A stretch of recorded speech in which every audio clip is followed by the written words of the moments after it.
Dun dun dun dun dun dun dun. Da da da da da da da.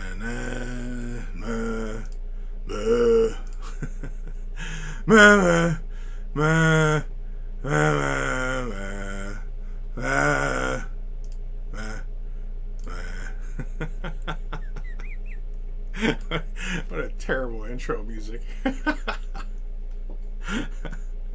Welcome to another Getting Projects Done with me, Chris.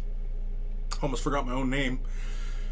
This week, I'm starting to get moving forward on getting Space Marines done. Yes, I'm not all the way through the Necrons yet, but I'm just, moving forward with project, getting assemblies done because, it's got to be done. This is the kind of stuff that, when you are making videos for online, you got to take the time to, take assemblies, and you never know. I might encounter problems. Some of you guys might be going, well, I don't know what to do at this point. And so if we encounter that kind of thing together, then, maybe we'll learn something. Who knows? Otherwise, it's just me basically going to assemble stuff.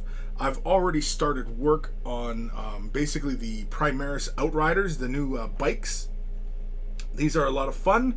I've basically just started just assembling just the first one on the page, and let's see how far we get in today's show. I have no idea how far we'll get because I'm pretty sure we'll be talking, and so I guess, I don't know. I got to make sure that I am streaming properly here. I think I am. I think everything's okay. There's nothing funny going on, right? Nothing funny? Funny? Like haha funny. We're talking haha funny here. No, everything's fine. Everything's good. We're streaming. Everything's good. It's all good. So let's switch cameras here. Let's go over to this one. There we go. So I got my work area all set up, and you can see here I got my sprue of Marines on bikes, right? I've already started getting to work on this one here. I've already got the main halves of the bike put together. Now, these are press fit, so you could just simply slap these together and, go ham, right? But I am gluing these all into place. And I wanted to do sub-assemblies so that I could paint the riders separately from the bike.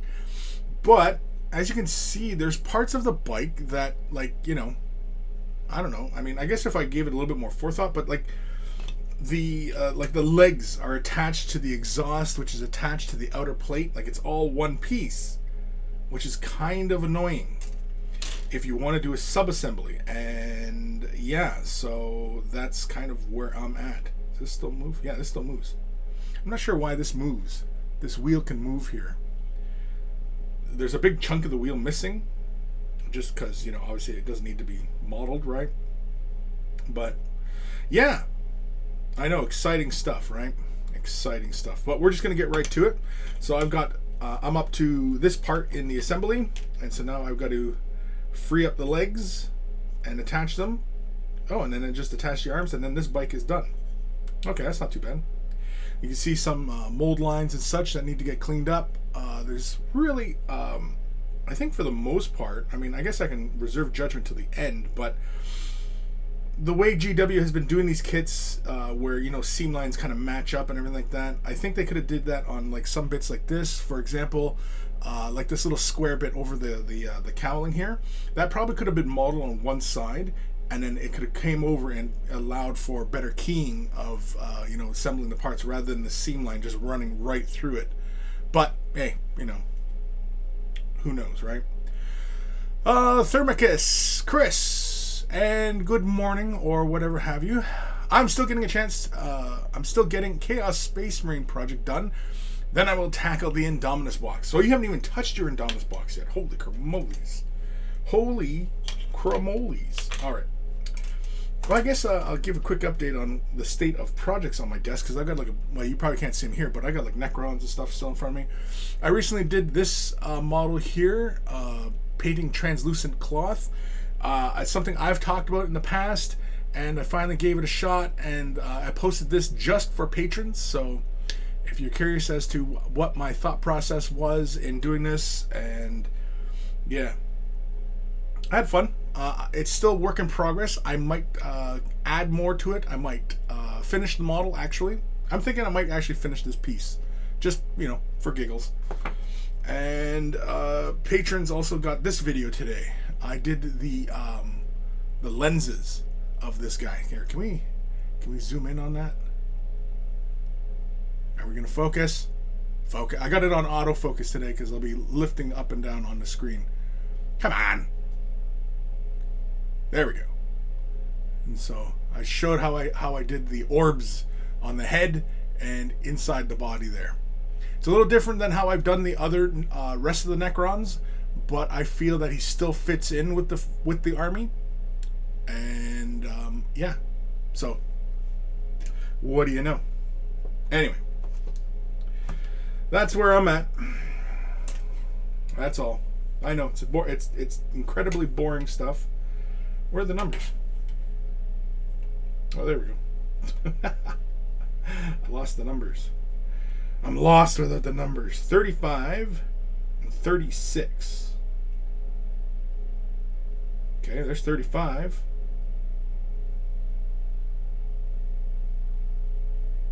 Oh, that's 30. I seen 27A over here. I was like, oh, that's not 27. That's 36. All right. So I'm just going to continue working on. That's it. It's pretty boring. So if you want to tune out for the rest of the episode, go right ahead. Nothing interesting is going to happen. This is going to be a completely boring video. I'm going to make it boring. In fact, I'm going to be very deliberately boring about all this. Oh, I should have did this one last.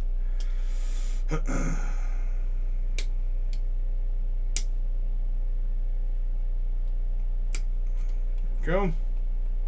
There's one bit, right? That's 35.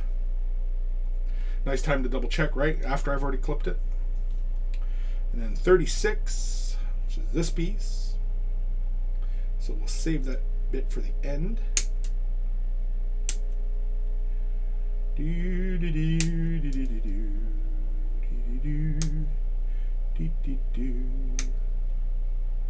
I'm not terribly fired up about, assembling these Marines.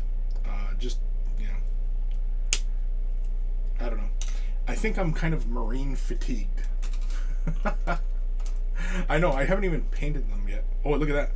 Here's something I did when I was pulling this off, or I had it resting or something like that. This long ass peg broke.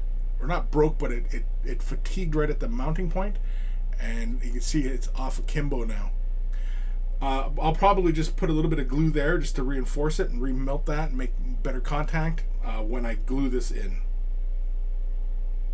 But yeah, bit of a pain.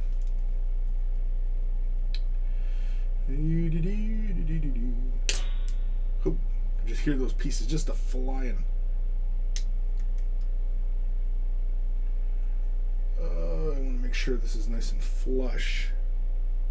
Oh, it's a raised bit. I almost clipped right down to the metal. To the metal.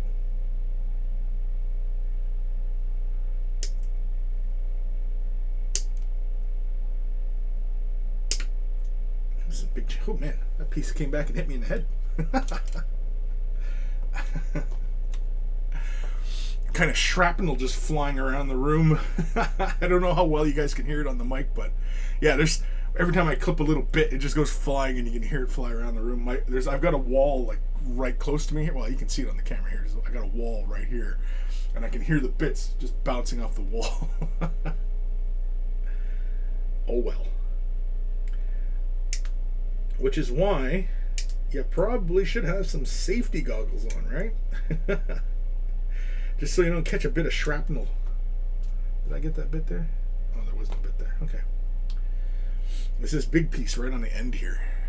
Like, look how big that is. It's almost the size of my fingertip, for God's sakes. It's huge. It's huge.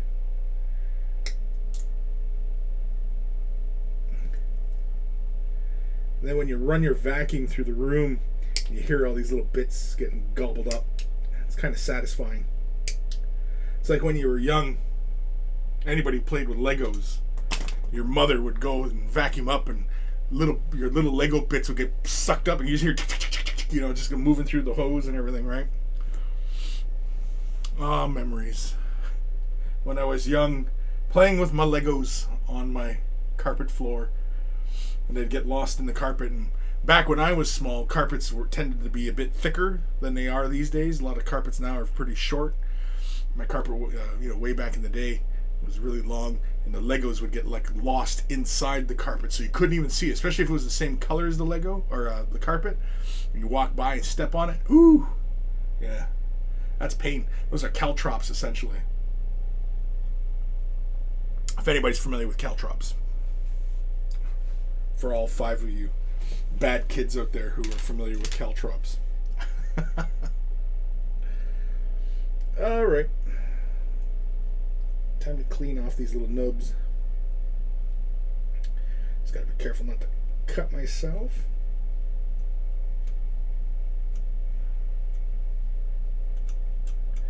So typically whenever I'm cleaning off nubs, I always just use my hobby knife and just plane down the mold lines.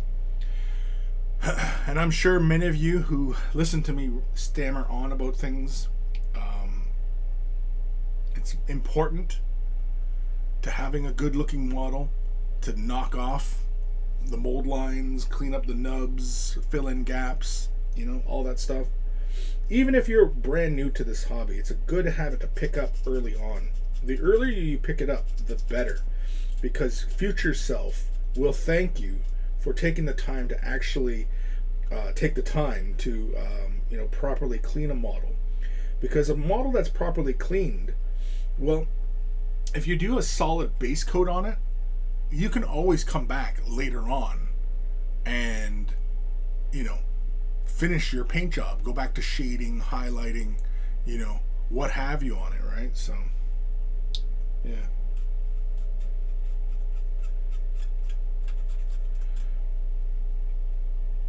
Just shaving this nub down a little bit. I'm not too concerned with it being pristine, but I personally, when I'm doing this kind of stuff, I am mindful of the fact that because this will be on camera, is why I really take the time to clean the models well, because invariably someone will notice a mold line and go, oh, you didn't clean the mold line, Chris. Like even like this guy here, I drilled out the gun barrels. You can kind of see the gun barrels. I drilled them out. Why? Because you should. You should drill them out. It just, I mean, like way back in the day, I used to just paint the black dot to signify the end of the gun barrel. But it just looks better when the barrel is drilled right out, And there's plenty of hobby vices out there. You know what? I should probably drill out these exhausts too. Come to think of it. Maybe we'll do that too. We'll drill out these exhausts. Let's do it. Just because we're being really sticklers for this. I'm kind of a stickler, meeseeks.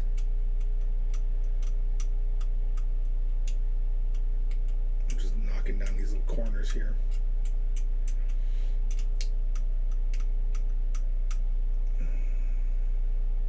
Yeah, if you've never drilled out your gun barrels, it's not hard.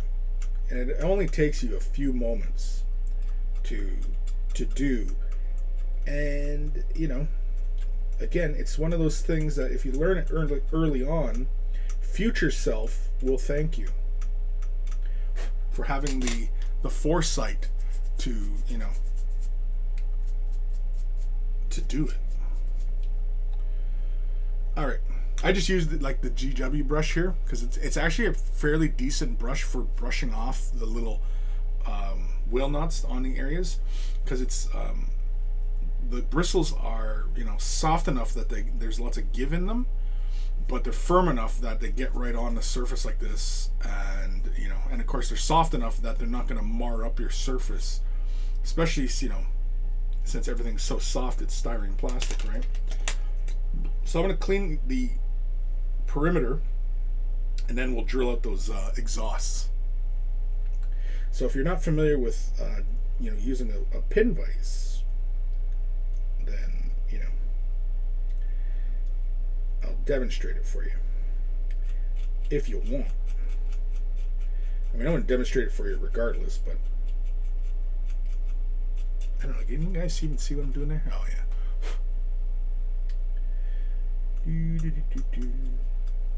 Oh crap! I forgot to turn on the music. I always forget to do that. And it's not like I was rushing to get the stream up today, because I was doing my thing, as I do. When they say doing your thing, can you be doing somebody else's thing? Is that a thing? If you do your thing, can you do somebody else's thing? Can you do a thing that's not your thing? So, well, I was doing this thing, but it wasn't my thing. I guess so, right? I guess you can do somebody else's thing. Yeah, it wasn't really my thing. I guess you can. I'm rambling at this point. I should probably just shut up and let you listen to the drone of my fan in the background. I do apologize, sort of, for anybody out there with headphones who listens to this, and you can hear that little mechanical sound running in the background. That's my fan. I'm not inclined to turn it off, because then I'll start perspiring, and that's never a pretty sight.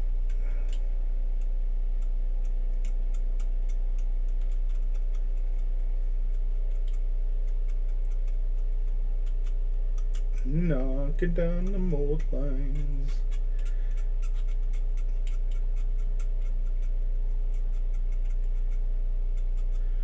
Like I said, take the time to knock out those mold lines and properly clean a model. Just take the time to do it. Yes, it means it'll take a little longer to assemble a model, especially if you got like 100 of these things to do. But because there's nothing worse than I see, and I see it sometimes. Somebody does a really nice paint job. It's nice and clean, everything like that, and then all of a sudden, I can see the mold lines, or there's a big gap, or something along those lines, and that takes me out of the viewing experience of appreciating the fine paint job that was done, right? And so, and if your goal is to be a better miniature painter, then take the time. Don't be in a rush all the time to get these things done. Enjoy it, savor it, right? It's like a fine meal. A meal? Yeah. We'll stick with that analogy. Yeah, a meal. It's a fine meal. It's a fine wine, and you want to savor it. You don't just hammer it back and do shots with it. I mean, unless you're some sort of lush, but yeah. You savor it, enjoy it. Take your time with it.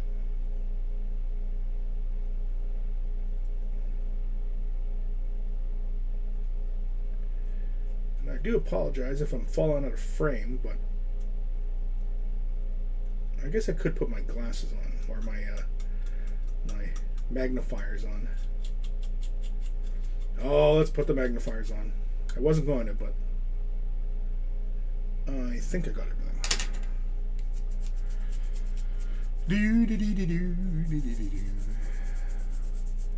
Scrubby dub, scrubby dub.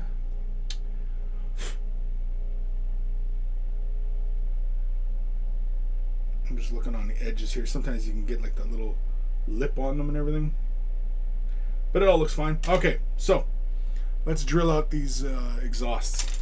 All right, I'm gonna grab my drill bit. Oh, where's my drill bit?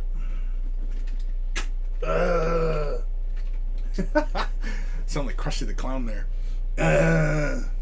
Anyway, these little drill bits here is what I often use. These are from Dremel. I also have the chuck for the rotary tool, for like the Dremel, hand rotary tool. So I picked up these, and I had the little chuck. If I was using a rotary tool, then I could just easily do that. But here, I'm going to do it with a pin vise. Why is it called pin vise? Well, because it can grab very small sizes. You can see there, the drill bit. I already have it with the drill bit. I use the very smallest drill bit to do the gun barrels. So I drilled the front and side holes on the gun using this size bit. But we're going to switch up to a larger size bit because these exhausts are a little bit bigger. Now, my particular pin vise I have here, I've had this one for ages. I don't even remember where I got it. I don't even remember.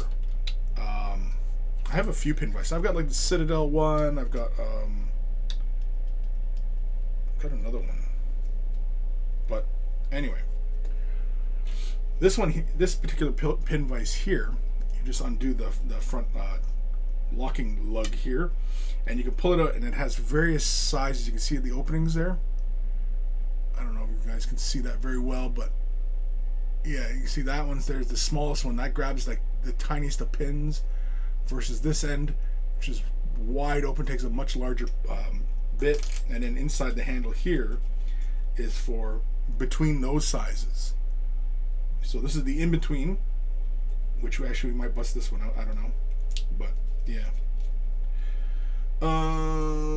So finding the right bit for these holes, I pretty much just eyeball it. So if I use the really small one for gun barrels, well, I'm going to use, say, 2 sizes up from that. And I just look at it, and I imagine the outside perimeter, right? Like I can go, like I'm probably going to use this one. I don't even know what size bit this is. I don't remember what size these are. I think this is like 3/16, something like that. It's in Imperial. It's not metric. It's Dremel. It's an American company, I do believe. And I just kind of eyeball. I take the back end of the drill bit. Like here's where the teeth are, right, on the drill bit. I use the back end just because that gives you an impression of the overall diameter, rather than trying to look at the drill bit and say, oh, is that the right size? I don't know, because it corkscrews and it can kind of mess with your eye. So I just use the back of the bit and just eyeball it, and then I try and find like roughly the center, and I just kind of look, and is that big enough? Man, it's not bad. Is the next size up better? Maybe.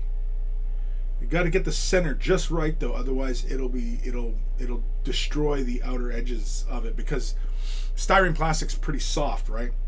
So we are going to try and be very precise. If I mess this up, then I'm going to switch back to a smaller bit. So that's, yeah, this is actually, I'm going to have to use the other collars here. Collars, but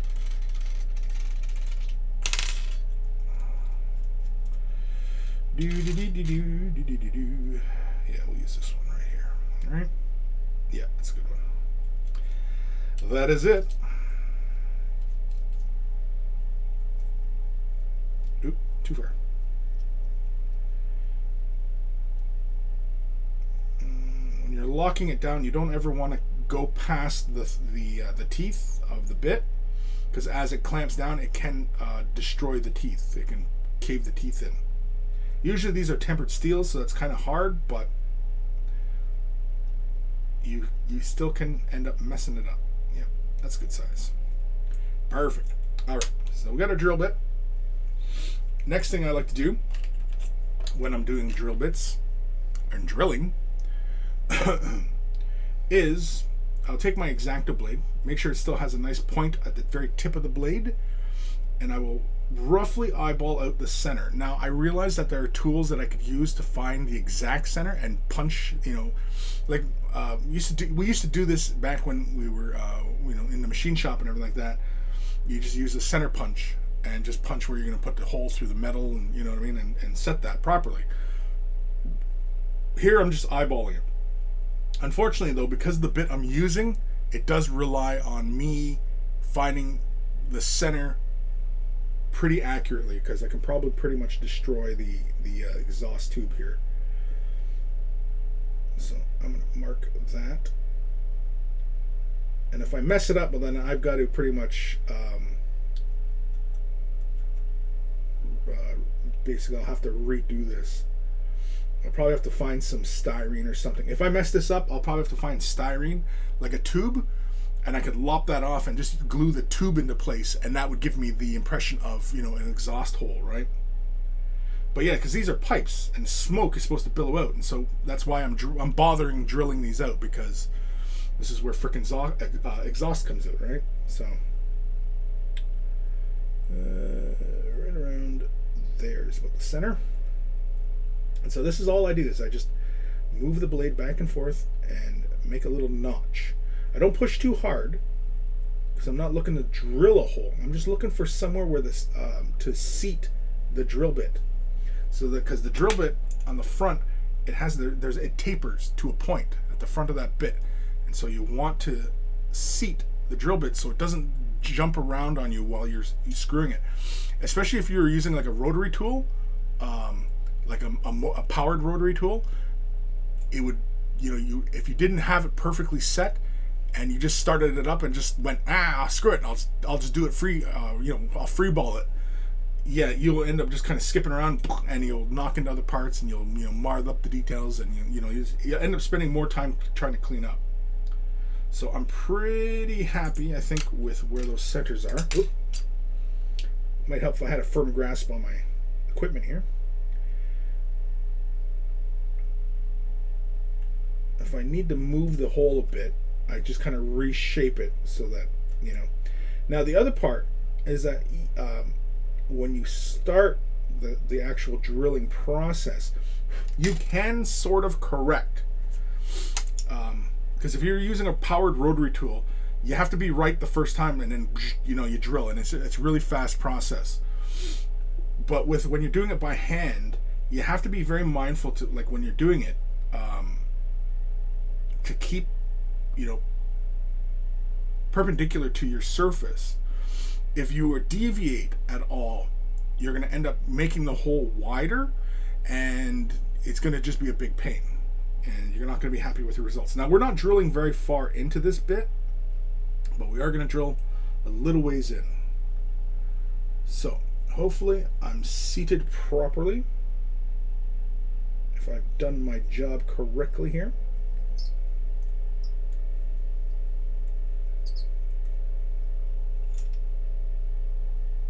Which, see, I've drilled just a little ways in. I don't know if we can see that. Yeah, you can see I just drilled in a little ways in, and it looks like a mostly center. I'm pretty confident that it's mostly center. I'm probably off by like a fraction of a millimeter, I think, but I can correct that by changing the angle of the bit. And this is pretty much it. Just try and stay perpendicular to your work surface. You don't have to apply a lot of pressure, especially if you're just kind of, winging it, as it were. Yeah, so we can just go in just about that far there. Come on, focus. Focus. Oh, you piece of crap. Focus. There we go. So you can see. So we're going to drill a little further in, but I'm mostly happy with how that is.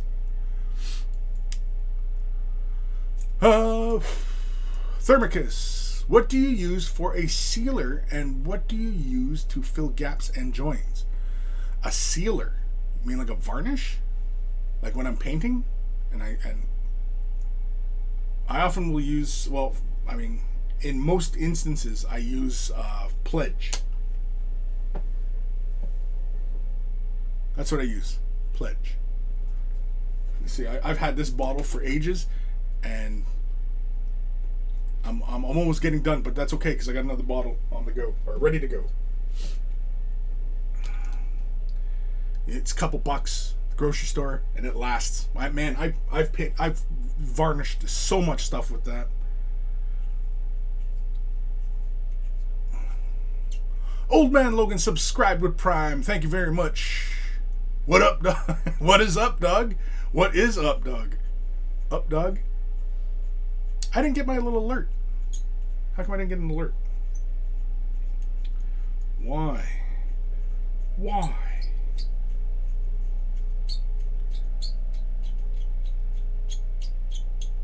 I think my tool needs a A little bit of oil. It's a little squeaky.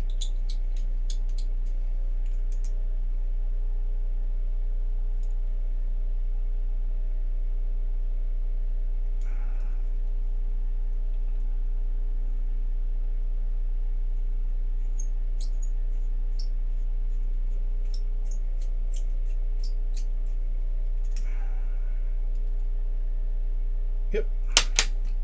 It's a little off, but it's okay. And I'll just use my X-Acto blade to just clean up the edges a bit. Yeah, it is a little off, but that's okay. Let's see there. It's a little off center. Oh well. Not a huge issue. It's not going to ruin my day. Oh, and happy Friday. I know I kind of feel robbed of my sub glory. Always a good idea to keep your tool lubed. Yeah, it's kind of squeaky. It's an old tool though. I've had this one for ages. Again, I don't remember where I got it. I don't think this was like a particular hobby brand. I think this was like, you know, small tools, fine tools retailer. Like Micromark or something. So I'm going to move this hole over because I think I had this hole in the same position as the other one.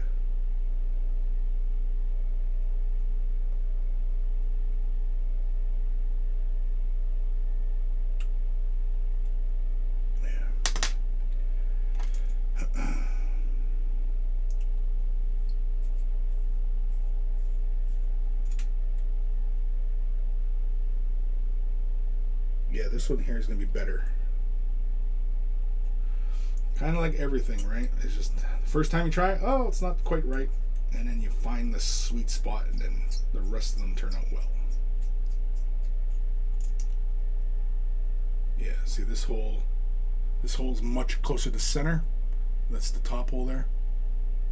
You see that one's a little off center. And I think actually when I was drilling, I might have not been paying attention, and I had an angle. Because that's the way that hole looks. It looks like it went akimbo, as it were. Focus, damn it. There we go. Yeah. So.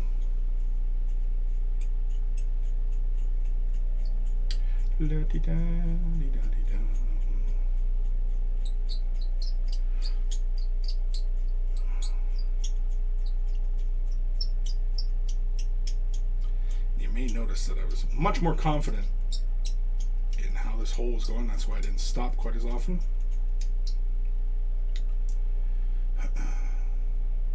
Yeah, that hole's way better. Yeah, I must have been paying attention, and I must have deviated. I must have changed the angle a bit because that hole looks a little wonky. So the hole on the right-hand side is the hole I just drilled. And see, it's much cleaner. And it's more even, it's more centered, whereas this one here on the other side is not. And I think I might have wasn't paying attention, and I changed the angle of the bit, and it made the hole a little wonky. I could correct that just by, you know, digging out a bit of this side, just to make it visually look a little bit more even, just kind of like something like this here. Yeah, let's just go like this, and then just kind of blade the edge. Now these holes, they're not for, you know, mounting anything. They're just aesthetic. So it's okay if, you know, if they're kind of wonky, and, you know, that's why I'm not terribly concerned about it. Just like that. There we go. Just makes the holes look a little less wonky, and makes them look a little bit more even. Looks like Cookie Monster's eyes. Cookie. Anyway. Old Man Logan, did you also drill out your Necron barrels? I didn't bother for fear of breaking them. I didn't bother. Because, well, I don't know. Like, honestly, I mean, it's how we all imagine the Necron gun works, right? I mean, is it an emitter, or is it a gun barrel, right? Because if it's an emitter, then that entire end piece could just be emitting the energy or the beam, right? Versus if it was a gun barrel and it's a hole and there's energy, you know, like a projectile kind of coming out. It's all really kind of how you imagine the weapon working, really. I often don't imagine Necron guns like shooting like projectile type of deal, right? I often imagine it just kind of emitting the energy like it's, yeah, Old Man Logan, yeah, exactly. Yeah, sci-fi reasons, right? Sci-fi reasons. That's pretty much it. All right, so that is drilled. That is cleaned. So that piece is ready to go. Put that away. Put the drill bit away. All right. And that is this leg. That is this leg. Now, I'm not putting these together. I'm just doing a test fit here. Yeah, see, it looks so much better with those holes drilled out in the exhausts, right? See, it just looks better when you take that extra time to, see, damn it, like, there's all these little bits here, but as soon as I clamp this into place, that's going to be a pain in the ass to get to if I want to paint that.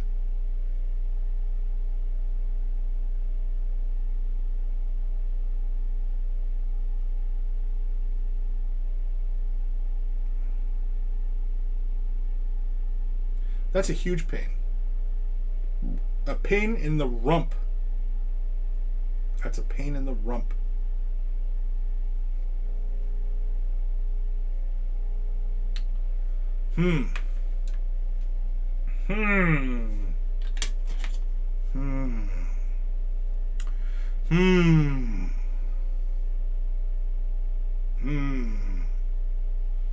See, this is why everybody gets annoyed with monopose kits, right? Because the way they prepare them, you know, like a head is attached to a belly, which is attached to one knee, and you know what I mean? And it's annoying. But mind you though, I'm probably not going to spend too much time on a paint job on these things, as I'll most likely just paint them to a tabletop standard. And with these Space Marines, I'm not planning on making a cohesive army out of them. They'll most likely just be for demonstrative purposes. I'll be, making tutorials probably on, different chapters and, you know what I mean, like in different effects and different techniques and, the usual thing I do, right? Showing different ways of painting them.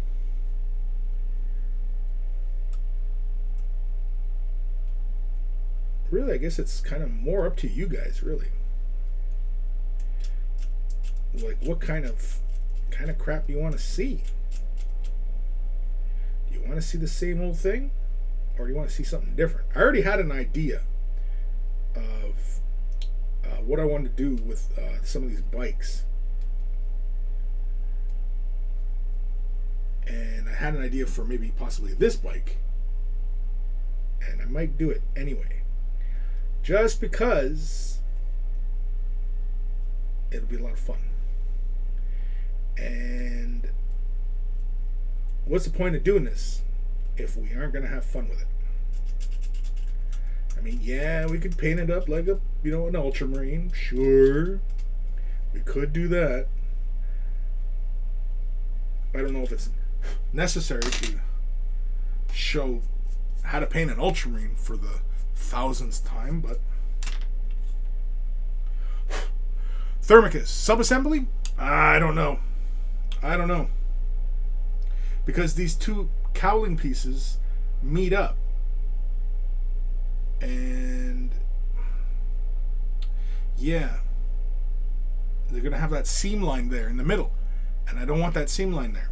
Just like on the front of the front wheel, there's a seam line there, and I'm gonna have to get rid of, fill in, and correct it. So yeah, it's annoying. It's all annoying.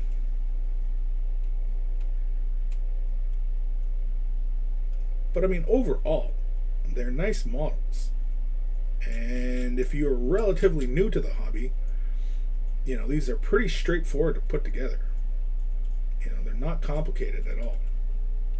These are a good gateway gateway drug for everybody.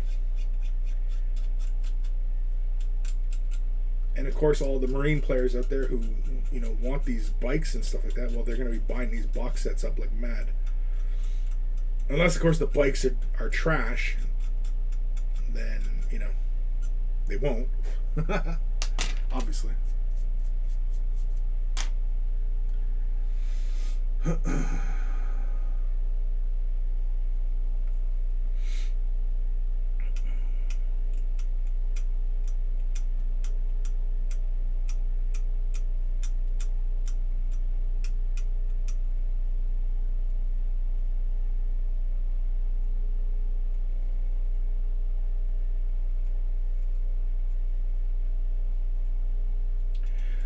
Again, I do apologize if I'm falling out of frame or if I'm quiet. It's because I'm concentrating. I'm thinking really hard.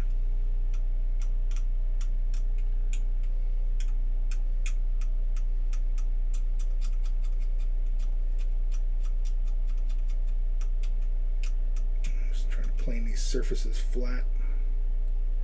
Make them look nice and purty.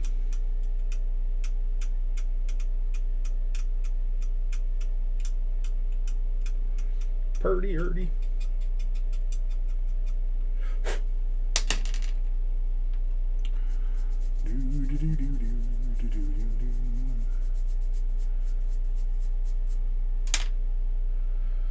And yeah, we'll continue the cleaning, and then we'll drill those exhausts out.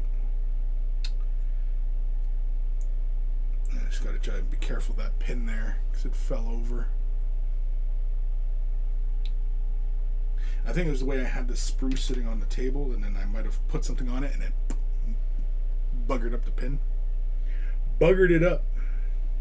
Buggered.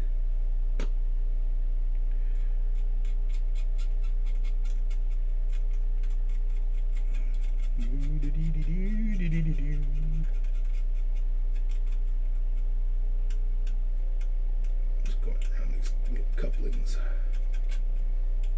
Little couplings. Let's get on the inside here. Get those couplings.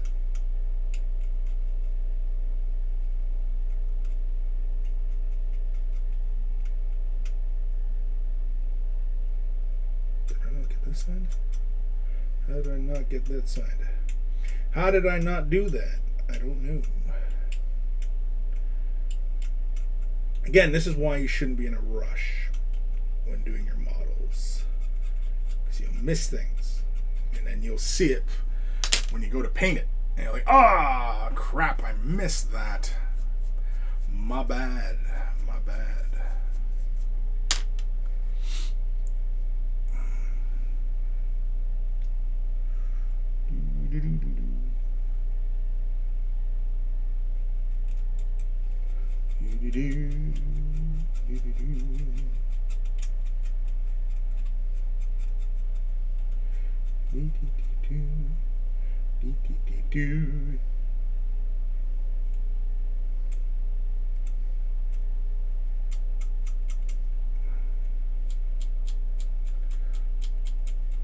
It's a little aggressive when I clip that nub off, and there's a little dimple there now.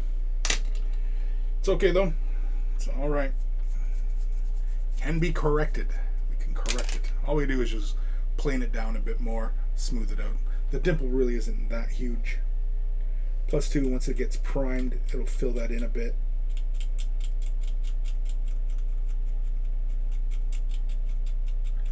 But when you're cleaning it down, try and change your angle that you're cutting, or scraping at, I should say, not cutting.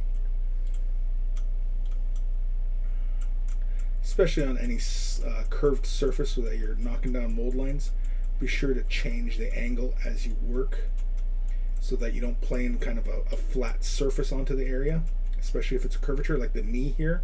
I'm constantly moving the bit as I run the blade along the surface, shaving it down essentially, and that's just so that I don't create a flat area on the model.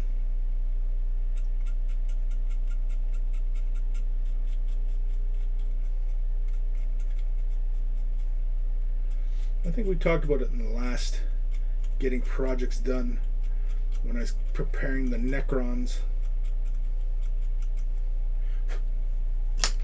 I thinks anyway. Me thinks.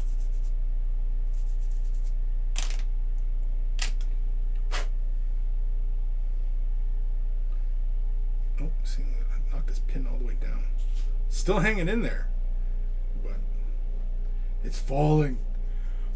Oh, my doggo's come. She's come to visit. What up, doggo? Oh, she's gonna lay down. I'm gonna keep my feet warm. And that's it. Okay. So next, drilling out those holes. So once again, try to find the center, then we drill them out. Simple enough, I know, I realize. Simple enough. Easier said than done, as they say. And all I do is I just eyeball the center.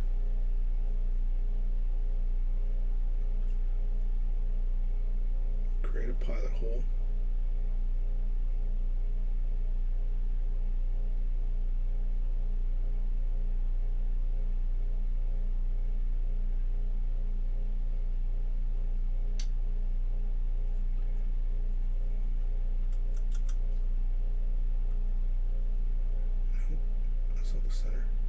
That's not the center.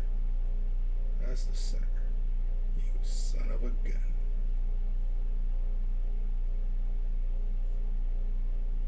That's more like the center.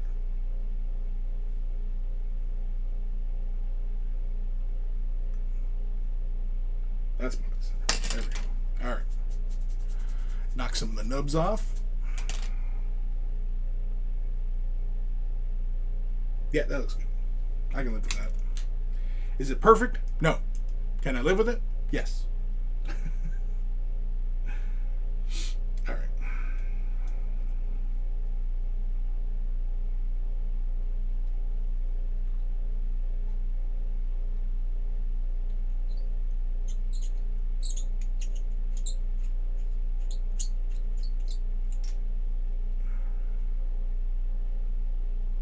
Yep, that's good. I can live with that.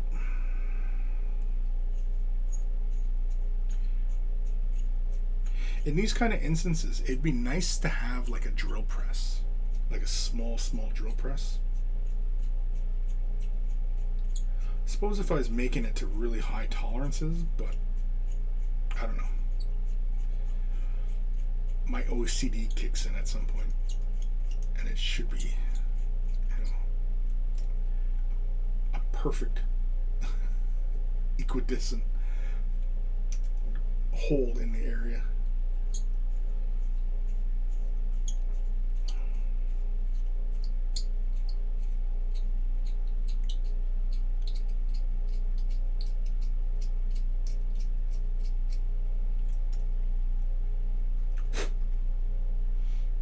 That's good enough.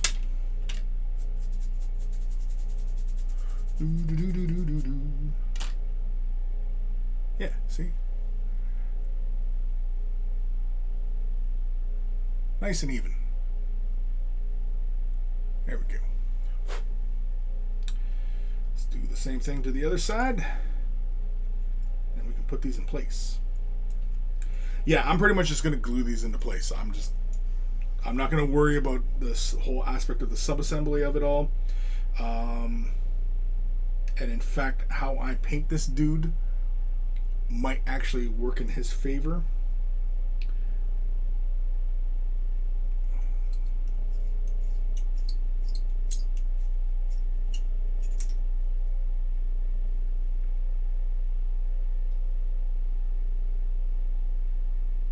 No, I think this one's off. It's hard to see. It's where the contact point is. There's like a little residual nub. Or maybe it is right. And I'm just being too nitpicky. That could also be a thing. I'm being too nitpicky about it.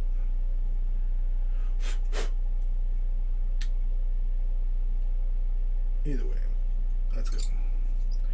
We're committing to it now.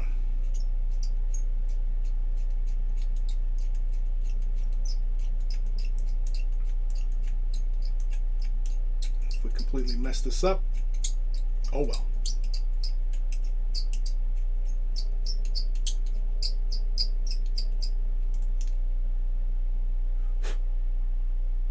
Oh no, it's fine.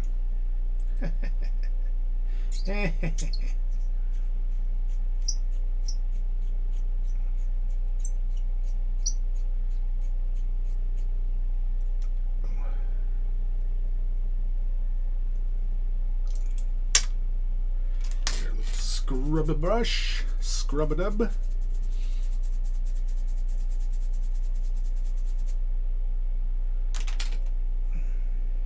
Slice there. Get out. Get out. Get out. There we go. Get out of there.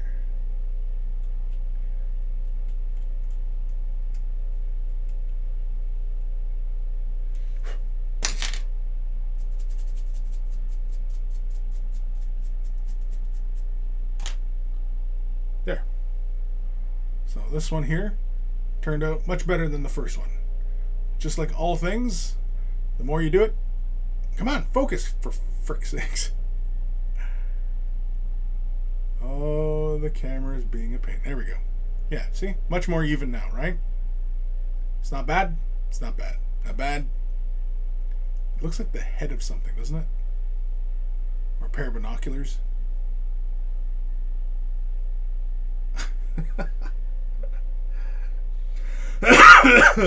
Excuse me. All right. So now we are going to attach these. Right? Is that what phase? We're still in this phase here. This is where the video started, isn't it? We're almost an hour in, and this is as far as I've gotten. None of you should be surprised, but oh, it's like a little belt feeding the ejection port. That's cool. All right. So we just need a little bit of glue there and there and there. Easy. Oh, these pins have to connect through the body. That's going to be a bit of a pain because that pin is buggered. So we'll glue this side first, and then we'll put the other side. Or maybe, yeah, we'll put this side in first. Okay. Crap, where's my glue? I don't even have my glue. Don't even have my glue ready. I'm not even prepared today. Got the Tamiya extra thin just for some running it through the gaps, and then of course I use my Model Master liquid cement all the time for plastic styrene because that's the way you should go. I'm not going to bother scoring these, and just because the way the nature of the press fit, they should just fit right together. Although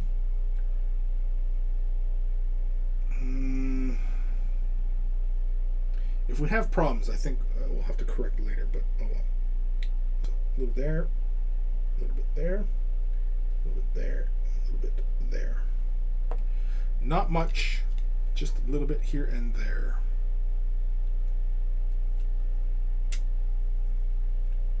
So that lines up, and bang. Oh yeah, that went together with a little bit of a satisfactory kind of click. I like that. That's nice. Okay. They're nice looking models. I like these bikes. They're pretty darn cool. Okay, so now this pin here, I'm going to apply a little bit of glue on it right now so that it does melt and stay in place. And I'm going to add a little bit of glue here, here. Yeah, I guess we can do it here as well. I don't think it really needs it here, but I think the pins are more or less just guides, obviously.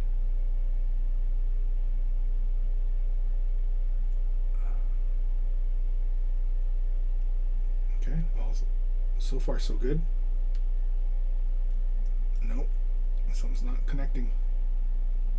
Something's not connecting.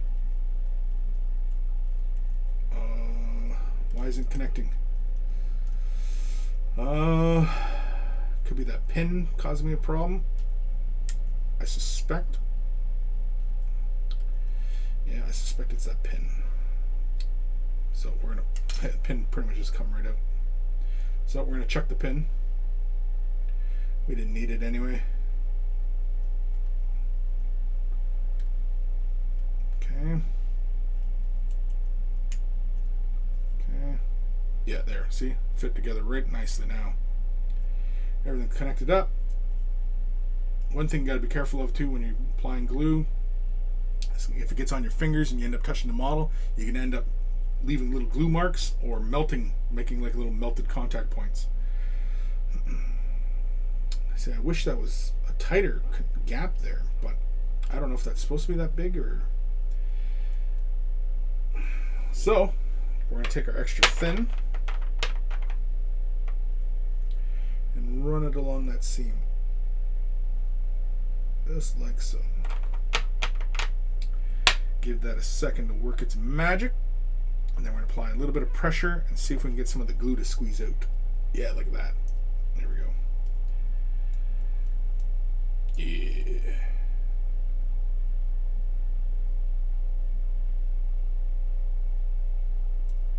You gotta make sure though when you're applying pressure like that you don't pop other ends off.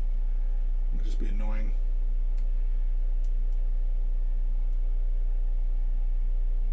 Yeah, I wish they could have camouflaged that seam line better. Like having these little doodad parts overlap. Like that little square was on that side and this square was on this side. And so they overlap, you know, kind of like a tooth kind of pattern. Same thing with on the cowl here. Cowl? I can't remember what that was called. Wheel guard. Wheel guard. We'll say wheel guard. There we go. Looks all right. Got the exhaust drilled out, right? Got the gun barrels drilled out. Let's continue on. A little bit of plastic we don't need. So what's next? We're looking at... What are we looking at? Number 32 is the arm. Let's do 33 because that's shoulder, because I got to make sure that that shoulder meets up there and with this and it all sits properly, because the way the handlebars come in, there's a bit of play where they can wiggle like this way, right? And I wasn't happy about that. So when you have kind of parts that are free floating like that, you definitely don't want any wiggling, especially within a monopose type of model. 33, where's 33? 33. Come on down. Right there, 33. It's only one little nub connecting it. So, typically with a lot of parts, I always clip closer to the main frame. And then I come in and then snip that little bit off, because that way I can get at it different angles. And yeah, and to avoid dimpling as best you can, well, making sure you have a nice sharp tool will definitely alleviate some of the dimpling that can occur. But oftentimes what I'll do is, as I have my grip on the bit, I'll give a slight turn as I cut. So it'll be something like this, kind of like that. I'll make sure I'm going to make a clear contact, and I'll give it a slight turn, and there. That usually alleviates some of the dimpling. Sometimes. Sometimes. Not all the time.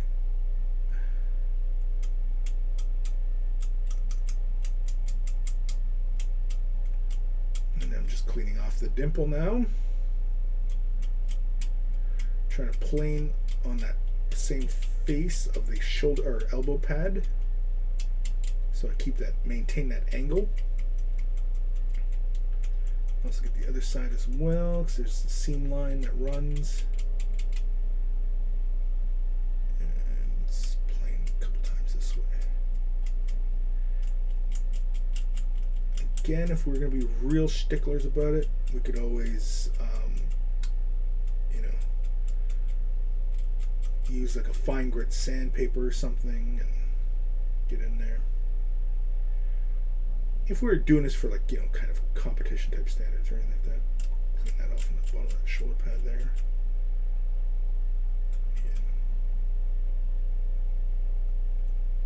Yeah. All right, a little quick little brushing, just to knock some of the loose debris. Now then, it's a pin join, and then it connects up to that elbow, so it should just slide right into place on that shoulder. So we should only really need glue here, but we will apply some glue there. If need be, I could always just take the extra thin and touch that point, and it should just, you know, fill in that space. Actually, we'll just do it that way, just to make sure. So let's glue up our pin. It's a little bit of glue, doesn't require much. And we'll push this right into position. Oop. Just like so. Ooh, I heard a squishy sound. And that lined up just right. Excellent. So now to make sure that that is good and strong, I'm going to take a little bit of the extra thin. I'm just going to touch right inside there. Yeah, right inside that space there.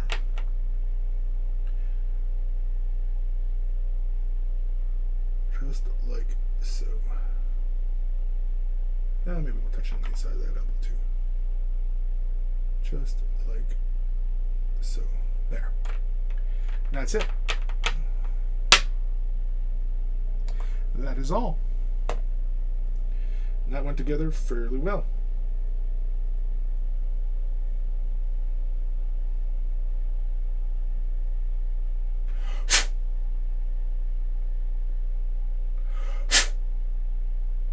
Got a little bit of glue on the leg.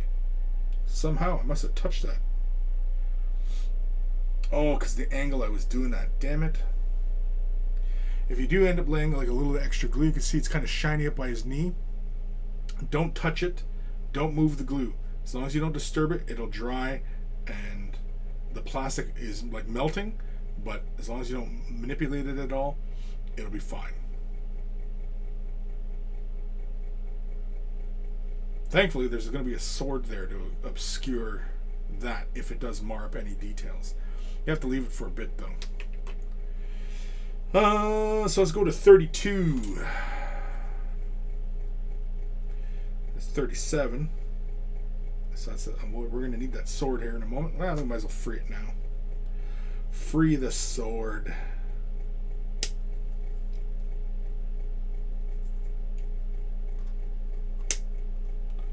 So we'll get the sword off. Yeah. And 32. 32 right there. Clip it away from the gun first. Come at the shoulder pad. There we go. That is that.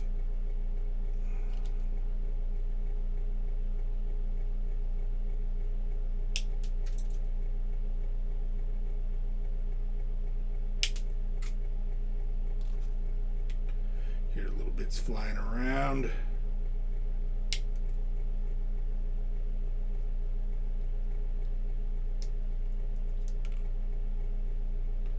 Yep, there we go. Excellent.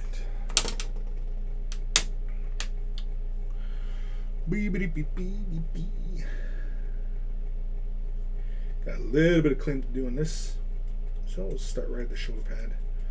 Just knock some of these edges down a bit, and mold lines, just a bit.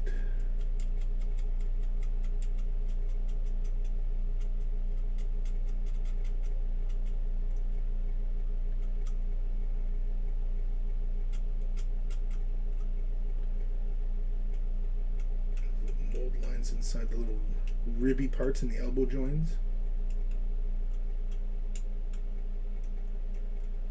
The ribby parts for ribbing.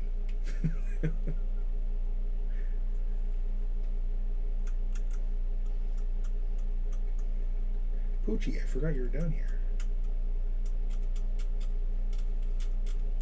She just laid on my foot. Completely forgot she was down here.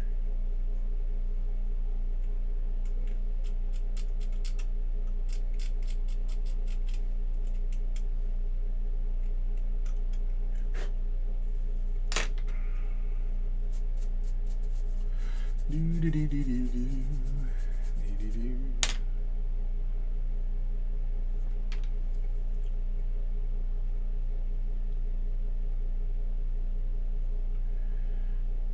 think that runs over the entirety of that detail, so we'll clear that off as well.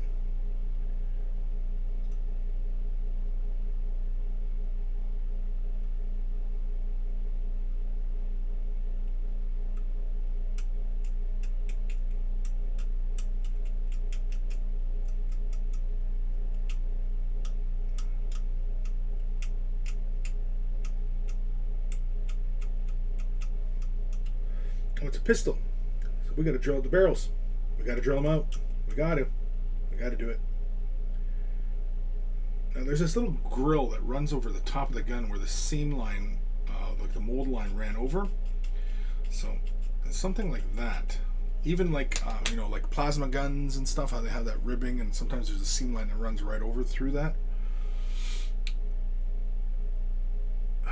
One thing we can do is use a small file. Yeah, I got like a little small triangular file here, and then you just pick one of the triangle sides and you just gently run it through just to knock that space down, especially on an area like this where you can really kind of see it. I really should look for a smaller one just so that, you know, can go about it a little easier, you know, a little bit more confidence. It really doesn't take much. You're not applying a lot of pressure, if any. Just try and keep your file perpendicular to the surface, just like so.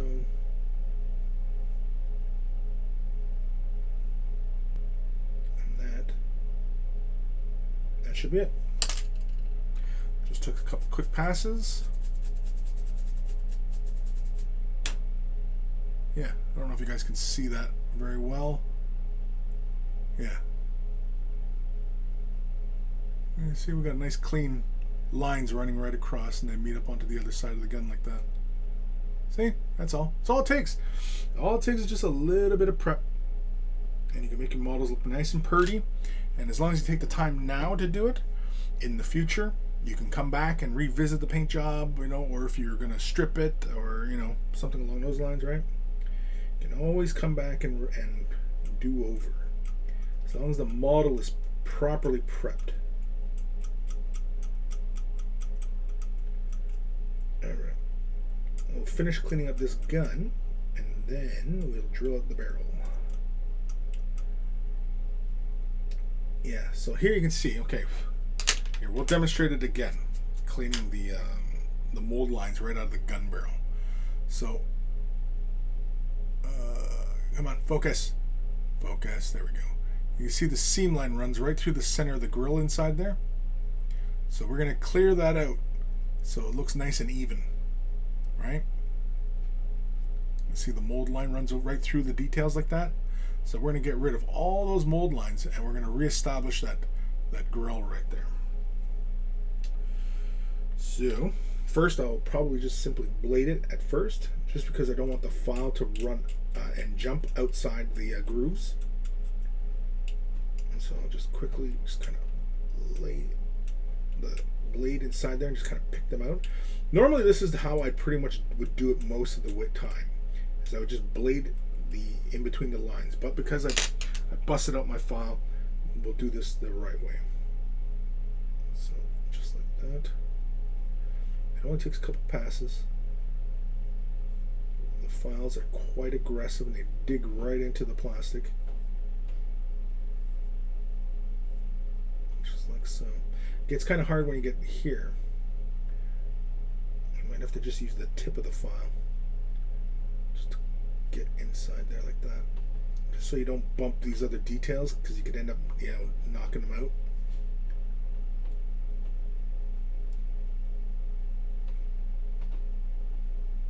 That looks good enough to me.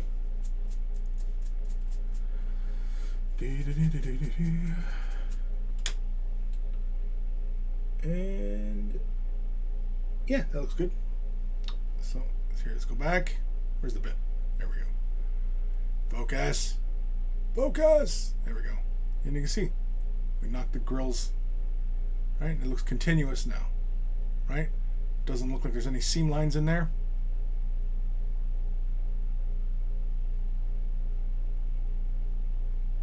That's it. It's as easy as that. Just take the time. Just take the extra time to do it. You're not in a big rush.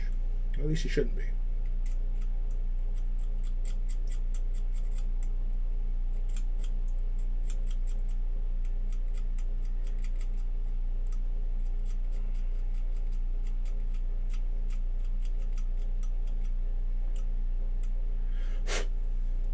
Fingers are also another one. Usually I'll just blade it. I won't bother with the file running like between the fingers, because you know, like some hands you'll see that mold line run through the fingers like that. You could do the exact same technique that I just showed there to go about it, but it's not 100% necessary, right?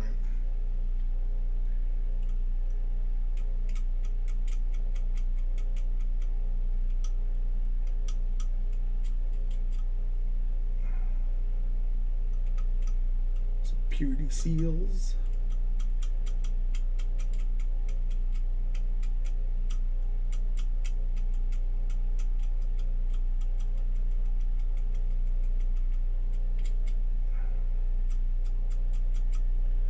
Knocking the mold lines off. A little bit of nub here.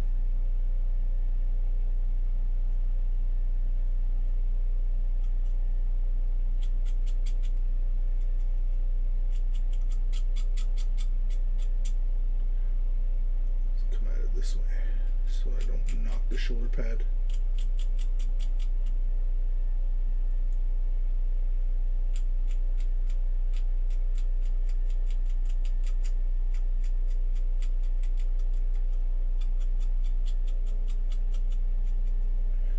Again, if we were doing this for like, you know, competition or whatever, or even just like a really good display standard, you know, we could really start to sand down these points, fill in gaps, really, you know, take our time, but we're not in that kind of schedule here. So, oh right, I was going to drill out the gun. Drilling out the gun. So we need to switch bits.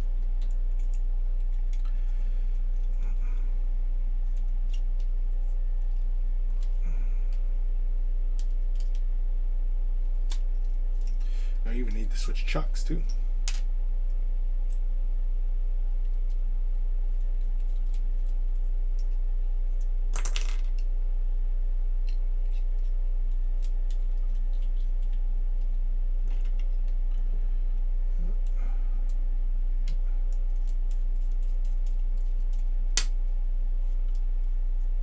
This one. Now I know I'm using the smallest bit for the gun barrels, so that's why I just simply grabbed it and went, you know. Oh, excuse me. And I'm grabbing this really small one here. I always do small little turns and make sure that the bit stays central. If the bit sometimes can fall between where the things that grab it, and it can actually make the bit wobble when you are going to drill.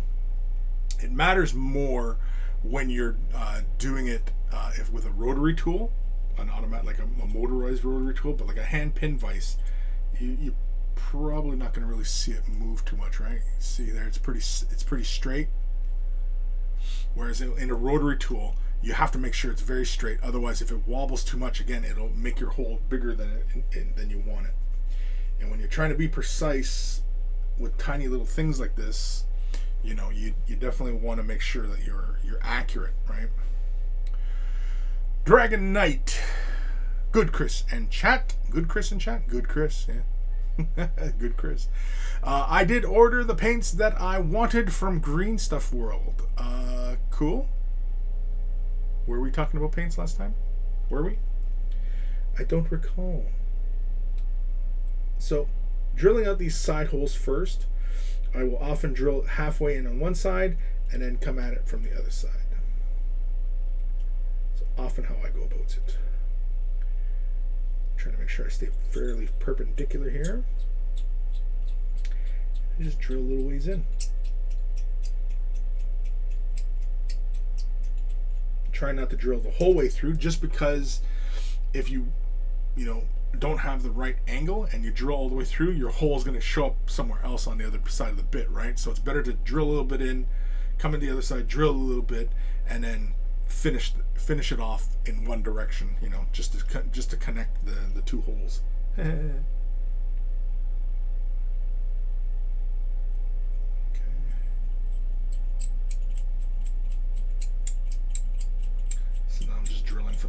Side. Be mindful when you are feeling like you're going to go all the way through. Don't have your finger like that, because then when it goes through, you're going to poke yourself, right? Try and drill it so that you're between, so there's room for the bit to move and it's not going to pierce your flesh.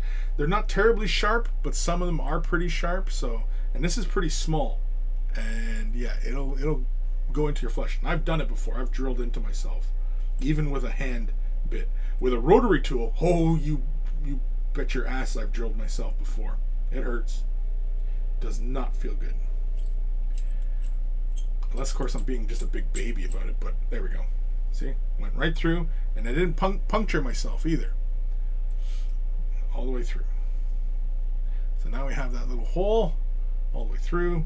So now we got to find the center. So again, I just eyeball it. Free ball it. No, eyeball it. Not free ball. Let's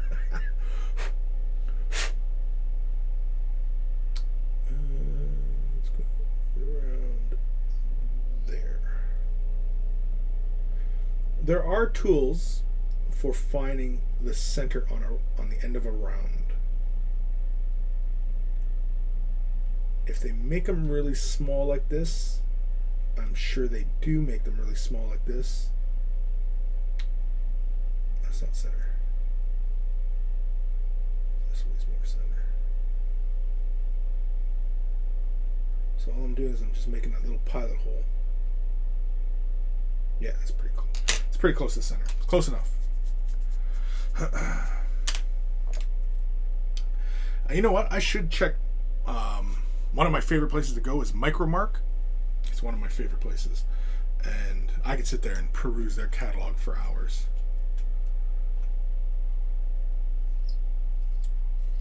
Just want to drill a little bit in, just to make sure. Oh yeah, I'm good. Yeah, you can see here. Can we get this? Focus. Yeah. And see? Pretty close to center. I just drilled just a little bit in, and then once I'm confident that I'm at the right position, then I'll drill the rest of the way through.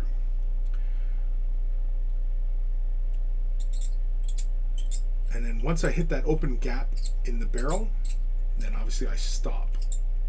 I don't drill all the way into like the gun housing or anything like that.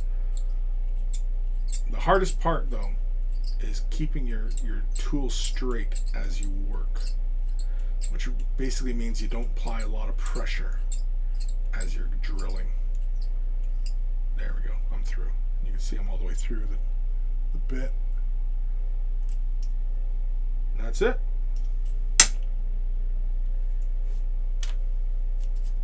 Scrubby dub. Knock some of the loose debris off.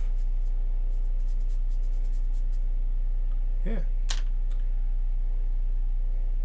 There we go. So here, can we see? Can we have a look? There we go. See? And it's pretty even. Is it perfect? No. It's pretty even. It's close. And of course, we drilled it all the way through the gun. You can see all the way through the hole. Oh, there we go. Yeah, you can see all the way through. Right? And that's it. In fact, this looks uneven because I think there's still like where the final turn went. Yeah, there was a chunk there. Sometimes you can just go through. As long as your blade's nice and sharp, you can taper off the inside diameter. And in fact, it almost looks like you've created the bore of the barrel if you do that. Sometimes, if you do it right, like if there's kind of a jittering on it, it looks like you've cleared the like you've created a bore in the barrel. For any of you gun aficionados. Oh, there's some inside here. On the side, I'm going to clear that out. There we go. There we go. Perfect. Perfect. Yeah. Happy with that. That's all we need to do. And that's it. That's all it takes is just that, taking that little bit of extra time to, you know, take care of these kinds of things. And it adds so much depth to the bit, to the part. Yeah, I think that glue is dry. Yeah, it's dry now. Where I had that extra bit of glue, it's a little bit shiny there on that leg. It's fine now. So we're gonna take a little bit of glue, attach to that nub, and then we just glue the sword in place, and we're done. Well, this guy.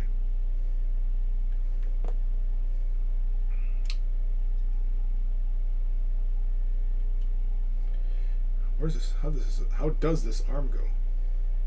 Is he pointing straight out? Yeah, he's pointing straight out. Why does that angle feel funny? Why does the angle feel funny? There we go. It felt funny for a second. I just didn't feel like it was sitting right. But no, it's there. There we go. See, it's kind of dangerous because he's not looking where he's driving. And you should always pay attention to where you're going.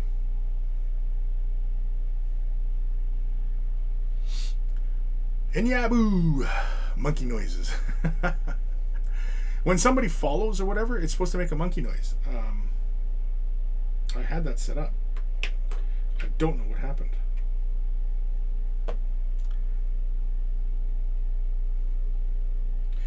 Final bit is just the sword. We're just going to clean that off and then slap it in place.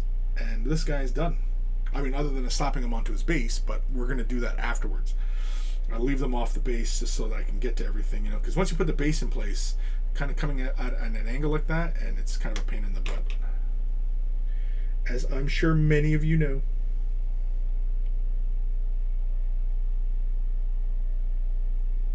Just bleeding off some of this nub. Knock back this mold line.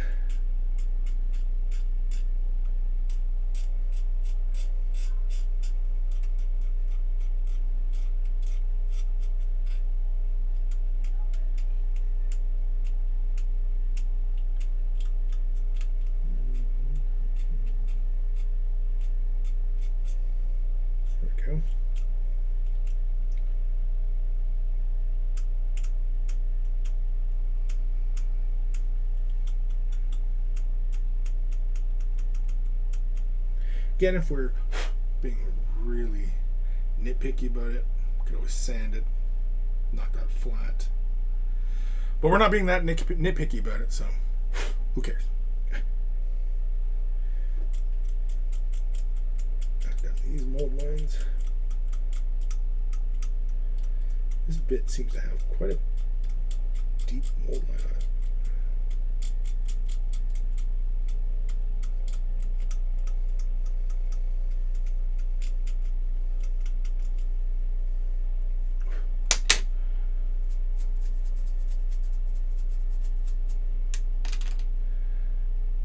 Inside there, we'll use our file. Where's my file?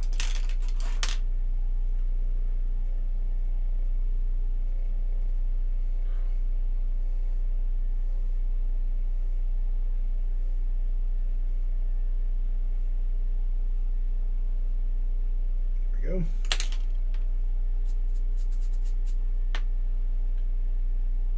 There we go. Perfect. And Yaboo, oh, I have been following for quite some time already. It's just that I don't get to watch the show live that often anymore. That's too bad. I assume you're busy with life. That's fine. But it's nice that you still tune in.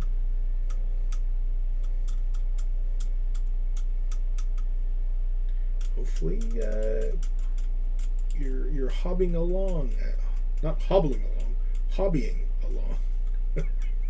Hopefully you're hobbling along. In Yabu, life, the universe, and everything. Yes, yeah, I hear you. I hear you.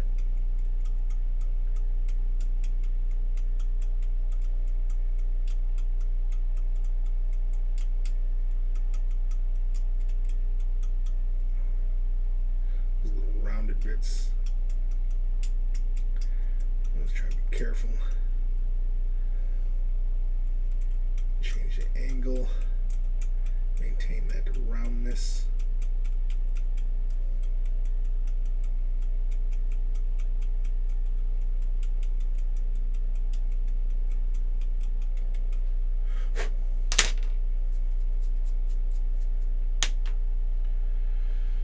Do do do do do.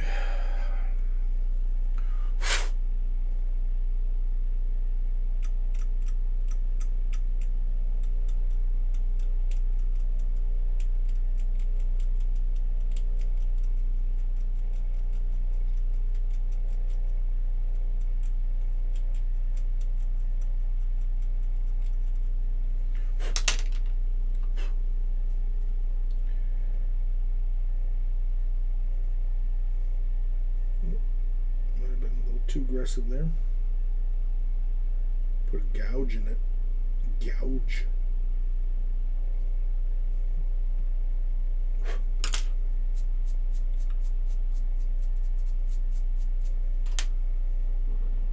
There we go.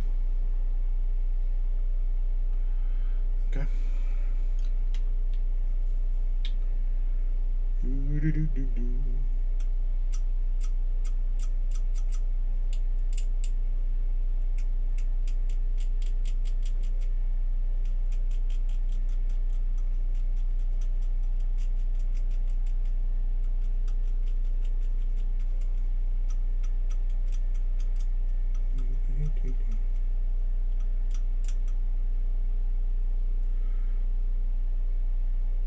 Yeah, that's where the sprue or the frame came up.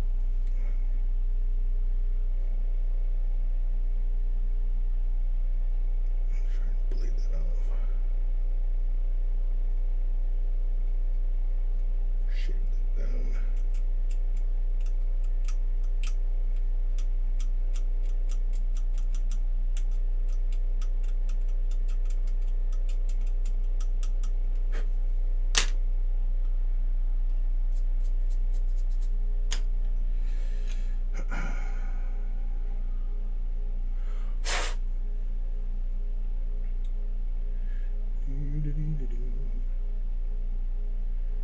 All it takes is probably just a pass or two just to knock the mold line outside the groove.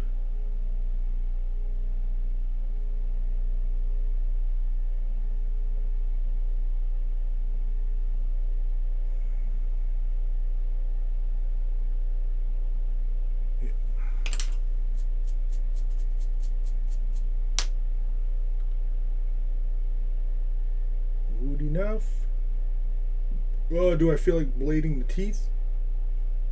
Do the teeth even need it? At least top ones do. And there's a seam line that runs right over the teeth here. So, it's going to knock them out right at the tip here as well.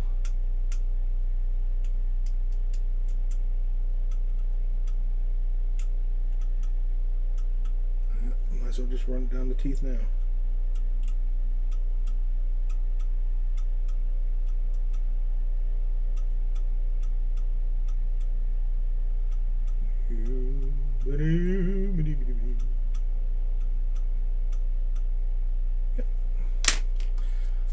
And with that, I think the sword is cleaned.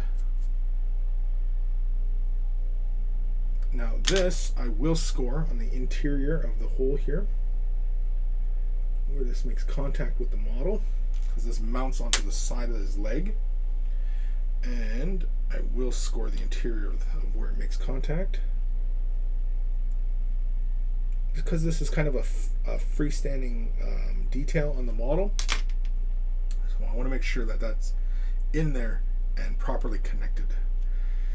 Connects up, teeth down, handle up. Okay. Grab a little bit of glue. And we'll put it right in the hole. Put that right in the hole.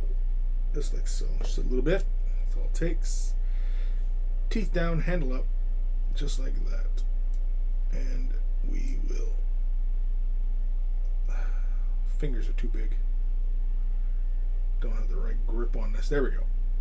And bang. Yeah, the taper's right up to the body. No play in it. Just like that. Not sure how he's supposed to grab it when it butts up right against his backpack, but whatever.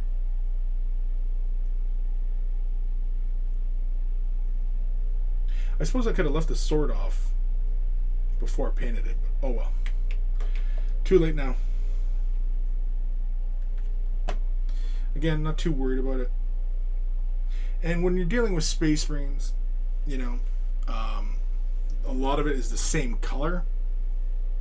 And if you apply a shade wash, it just kind of goes into all the nooks and crannies anyway, not being a big issue.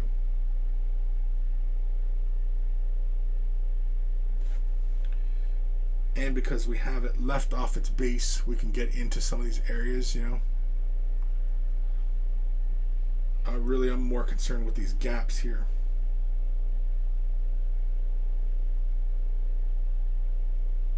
But that's it. That's one Space Marine down.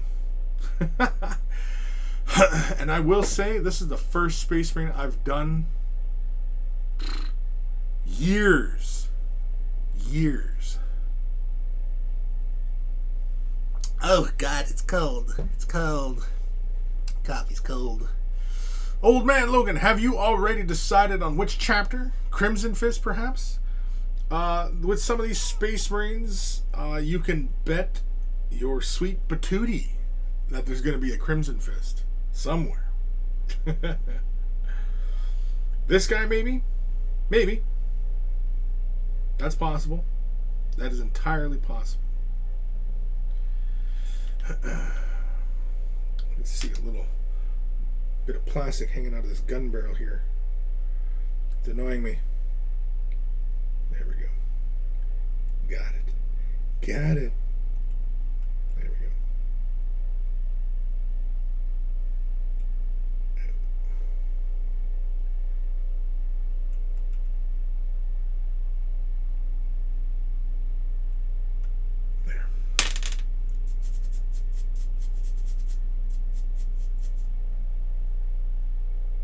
There we go. There. I'm happy now. Happier. One Space Marine down. We'll let that dry up, or cure as it were. Let's get to the next Space Marine. Time we got? Oh, half hour left. Yeah, we got time. Oh, we got time. We got time. Oh, man. Hear all my bones cracking? Jeez Louise. Getting old. Getting old, man. All right. E3A, E3B. There's 3B. 3A. There we go. Perfect. So we'll grab 3A. Clip away from the bit. Just like so. Just like so. 3B. 3B. Just like so.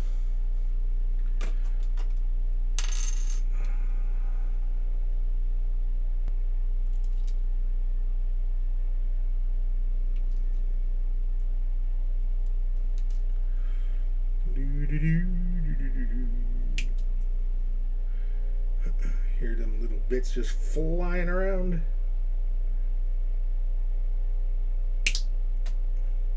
Damn, you can take somebody's eye out with that. Did you hear how loud that was? Take somebody's eye out, for God's sakes. And Yabu, over 40, not a day without pain. Local proverb. Yeah, over 40. Yeah, it's. How old am I? I'm turning 45. turning 45. Getting up there, people. Getting up there. Alright. Clear off some of these contact points. Knock off any mold lines. This bit is actually no mold lines. It's pretty clean. This one here, yeah, I do the interior of the wheel. The mold line runs right through the center of the wheel. So we are going to clean that. This is inside, hidden by the wheel well. It's not really a huge issue, so I'm not too concerned about cleaning it off properly. Catch the top raised parts of the wheel first. These kind of outer ports of the tread. Just catch those. Come back. Get the in-betweens.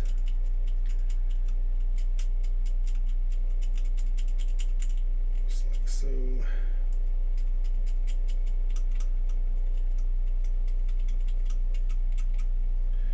Get the nub here that goes inside the base. Just like so. Catch the raised.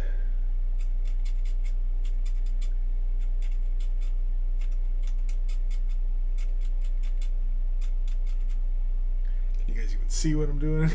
I just realized I'm right into what I'm doing here, and I completely forgot you guys are supposed to be watching along. I'm going out of frame here. Just knocking down these mold lines.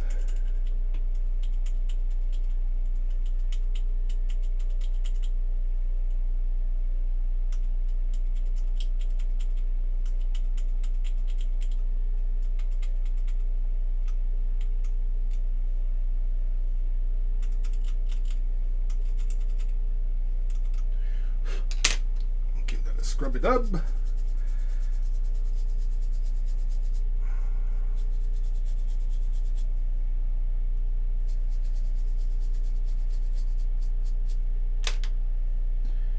And that looks all right to me.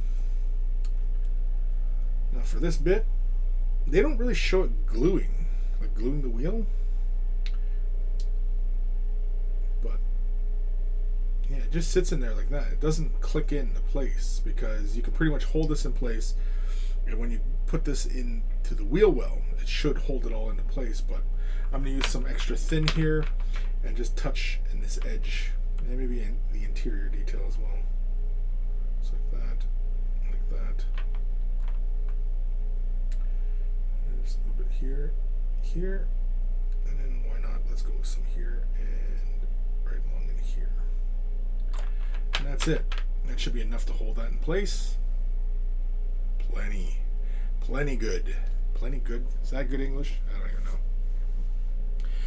And yeah, boo.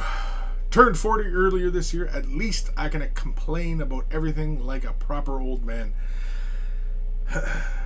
When I was a younger man, I used to think 40 was like 40 years old. You're like, you know, you're old. But now that I'm like mid 40, even 50 is starting to not seem that old anymore. 60, you see some pretty spry 60-year-olds. 70, still move around. I imagine your shit's starting to fall apart quite a bit at that point, but, you know.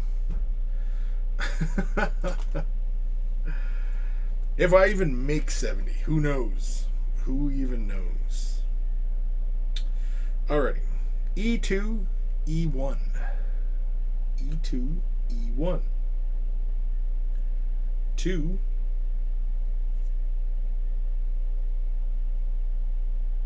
Wait, what? 2. Oh, I'm seeing the 4 here, and I'm thinking this is 4, but 4 is for that head. 1 and 2 are right beside each other. Man, that took a while for me to find that part, didn't it? God, I'm terrible at this. Man.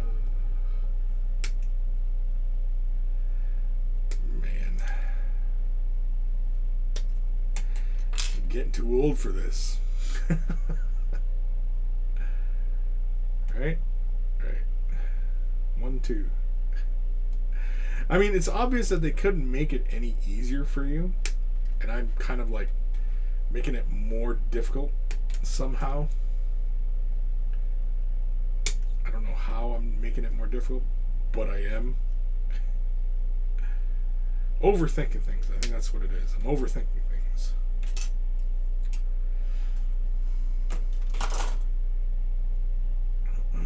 Okay.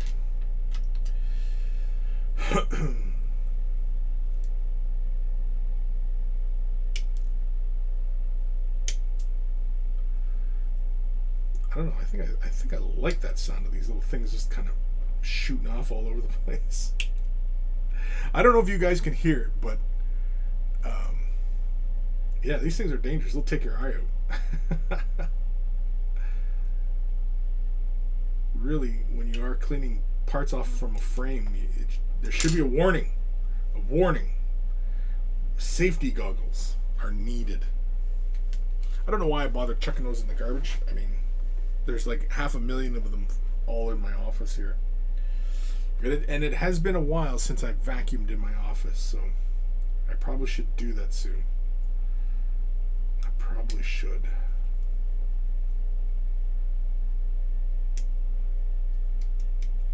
Honestly, I'm trying to think of when the last time I did vacuum in here. It's probably not since I moved all my equipment into this space, I think. So it's been a while. This part here is very visible. I just want to make sure I get a good clean cut there. Some of these areas, they get obscured by other parts, so it's not too worrisome that, you know. But I know this leading part here, I want to make sure I get a clean cut there. All right. Time to clean. Clean, clean, clean.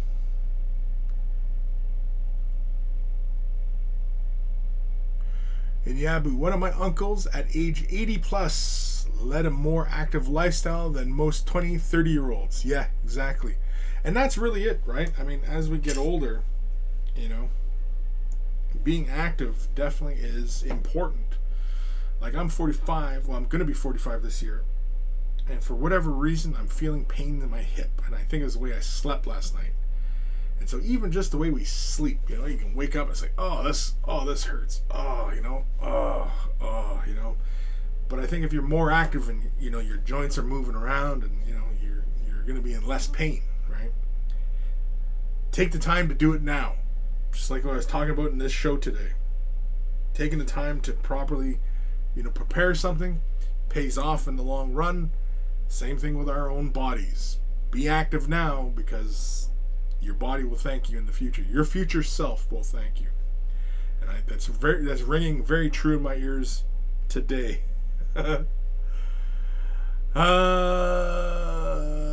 Nabu, I guess mindset has a large part in it. Yes, definitely. Thermicus, I turn 40 next month. I'm astounded I made to 40 without any major illnesses, including COVID, of course, knock on wood, or major surgeries or death. Shrug emoji. Does it call for a shrug? You know, yeah. And Yabu, sounds like progress. Not sure what would be worse, stepping on sprue or bits or Lego. Wow, Lego is always the worst because they're bigger. They got bigger, sharper corners. The little bits, right? They'll fall within the carpet, whereas Lego doesn't really go anywhere and just, you know, and it's always invariably the corners are pointed upwards, and you know, so like I said, they're caltrops. They're like caltrops. Yabu, that's why when I bought my current bed, I did not mind the cost. Looks like that paid off. Yeah, with the bed, yeah. Considering that we spend so much time in our beds, you know, why not put the money in to buying a good bed, right? A quality item. All right, let's knock down some nubs, some mold lines. This is the underside of the bike. I mean, like, you know, who's gonna see this? But you never know, right?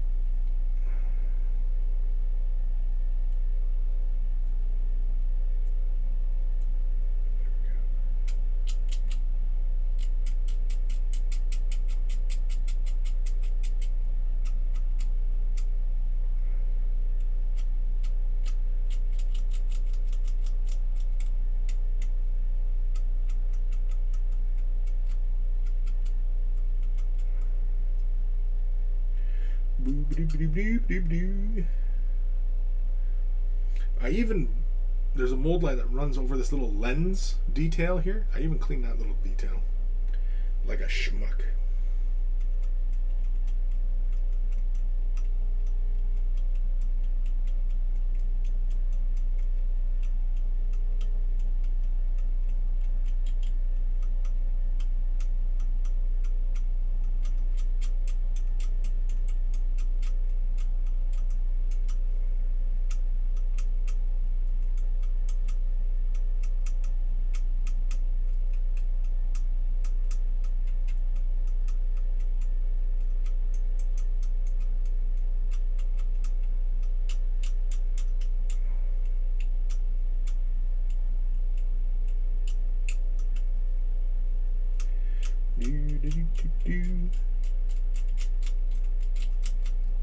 Are you guys working on anything today, or are you guys just zoning out? Are you just spacing out while I do all this? I can imagine some of you just kind of sitting there with a blank look on your face. Even though I don't even know what you look like, some of you, I can totally see you just kind of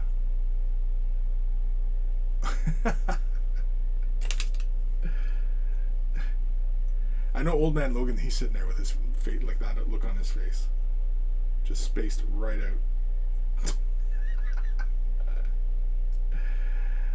Yeah, I'm picking on old man Logan. Just, because.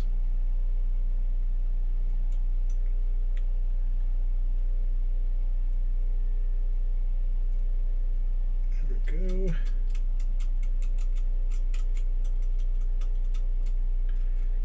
Pipe or handrail.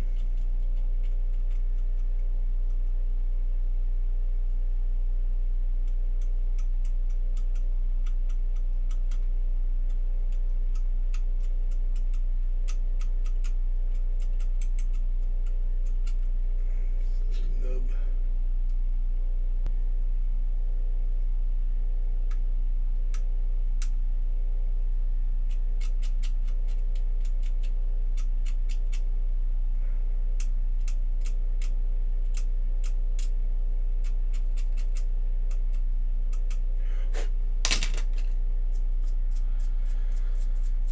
I think this half is done.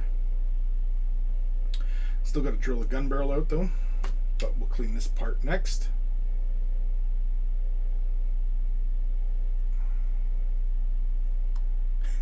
Old man Logan, hey, I resemble that remark. In Yabu, just chilling out after work, watching streams and having a few beers. Having a beer today would be kind of nice. It's a warm one today around here. Maybe I'll sit outside and have a beer today. Just one. Yeah, right. Dragon Knight. Look on net for bits. Making a kit bashing Gabriel Angelos. Cool. I've seen that conversion done a few times. It's very, very cool. Is there a particular version that you're looking at, or are you going to do it right from like artwork? Are you going to do your own concept piece, or are you going to kind of follow along with way somebody else did one? Personally, I think I would do my own. I wouldn't copy what somebody else has done, but that's the kind of person I am. I don't like doing what's already been done. Especially if somebody's done it so skillfully, like, how are you going to top what somebody else did? I mean, unless that's your goal, is to best somebody. In which case, all right, carry on. I'm usually not about one-upping anybody. I'm not looking at somebody else's work going, I can do it better than them. I kind of look at it the way they've done it and like, well, they've already done it. That's already been done. Can I add to it? Maybe. Otherwise, I don't really bother imitating somebody else's work, especially like painting and stuff like that.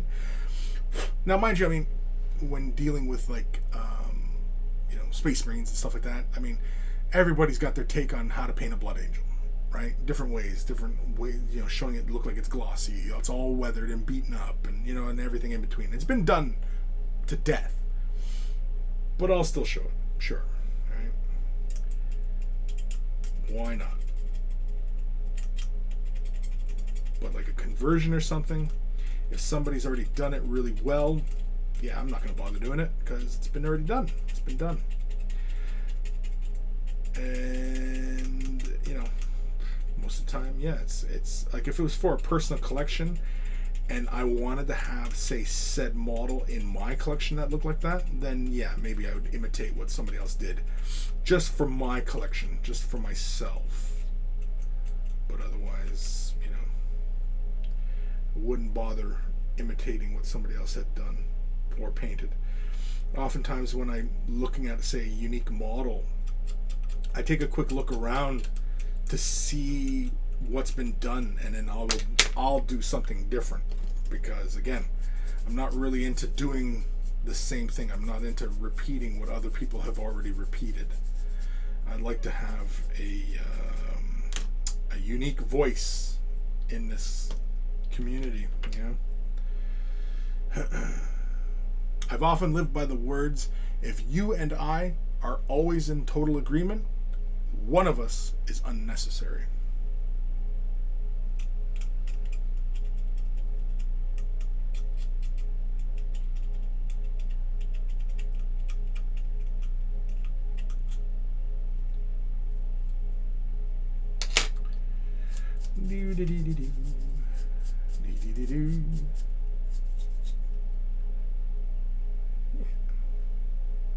That's the ticket.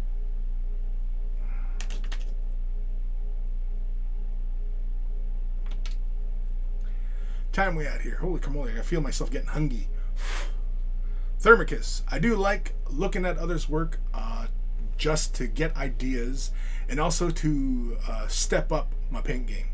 Sure, when you are early in this hobby and you're not impressionable, but you're looking for ideas and you're exploring, but don't ever be afraid if you get an idea to do that. You know what I mean? Don't ever feel like you can't express your own ideas within this, and do it. And even if it's not entirely what you imagined, go for it anyway. Even if you think maybe somebody will look at you sideways about it, do it anyway.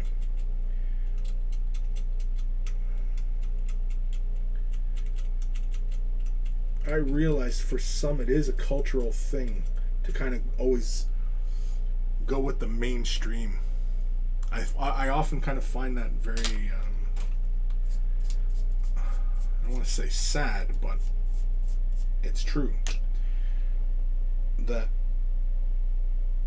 going outside the mainstream, going outside the herd, always, no, that's the way everybody does it, So why? That's kind of boring. That's not, you're not going to find out anything new. I mean, if you're just going to sit there like the rest of the sheep, well then, okay.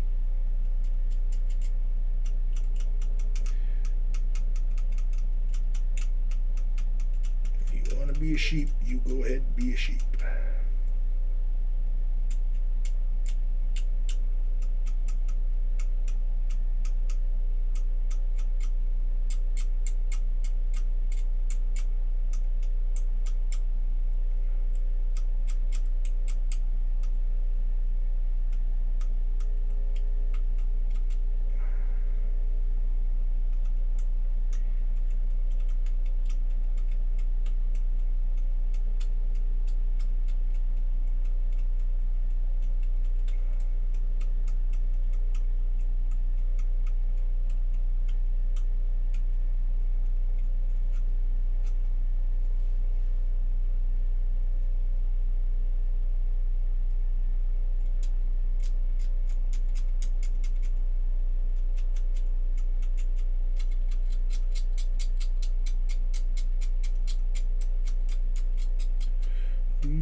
Inyabu.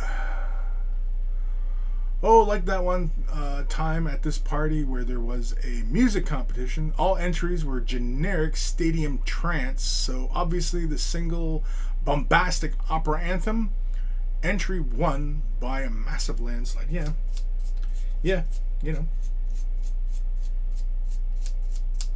Don't be afraid to forge a new path, because you never know. You might be the innovator who creates something new. And that's always more interesting. It's always more interesting. And the people who do that kind of stuff are always more interesting. Might be nuts. Might be a little crazy.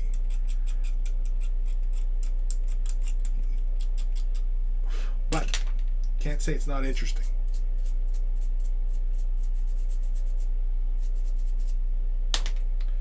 All right. Cleaned up all the parts. Oh, right. We're going to drill those out. I drill them now because drilling them when they're together, I mean, obviously, because I drill from both sides of the gun barrels, right? If we glued them together, we couldn't drill it. We'd have to drill all the way one way through, and there's too many ways that can go wrong, you know, if we do it afterwards. So we'll do it beforehand. Oh, right, my coffee's cold.